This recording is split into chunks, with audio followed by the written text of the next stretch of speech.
Ivy Lacsina na bash, ikinumpara pa ng mga fans ang performance nito kay Galanza dahil sa issue ng pagiging POG ni Galanza sa nakaraang laban kontra Charity Go. Good day everyone! Welcome to Volleyball Trending PH. Bago natin yan pag-usapan ay huwag mong kalimutan mag-subscribe at hampasin ang notification bell para updated ka sa latest Pilipinas volleyball trends. Uminit nga ang ulo ng mga Galanza fans nang marinig nitong may patutsada ang mga kaibigan ni Ibiang sa pagiging POG ni Galanza sa nakarang laban nito kontra Charity Go.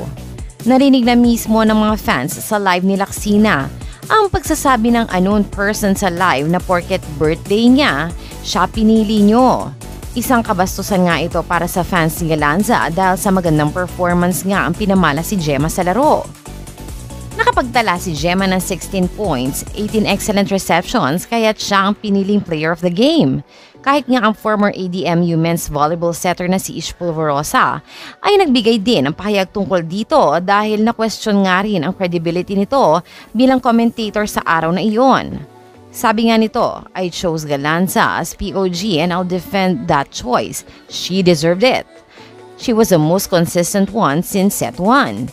It was an all-around performance from her since set 1, so yeah, I second the motion. Pakisampal po ng stat sheet nila yan, Chariz. Lol, whoever you are.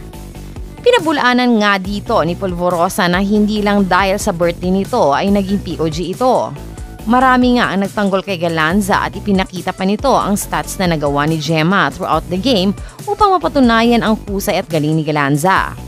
Samantala, nabash nga ng tuluyan si Ivy dahil muling natalo ang kanilang kupunan sa laban nito kahapon kontra PLDT at nagkaroon lamang ito ng 11 points performance at hindi nito nabuhat ang kanyang kupunan.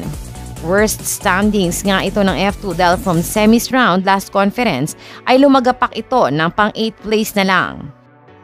Isang laban ng Creamline ay tuluyan na nilang wipe out ang elimination round kung saan ay malaki ang tsansa nitong lumaban muli sa finals. So that's it for today's video ka-trending. Please don't forget to subscribe and hit that notification bell para updated ka sa latest Pilipinas volleyball trends. Thanks for watching and bye for now. Porket birthday, yung sarili nyo. Yan sa baba. Yan.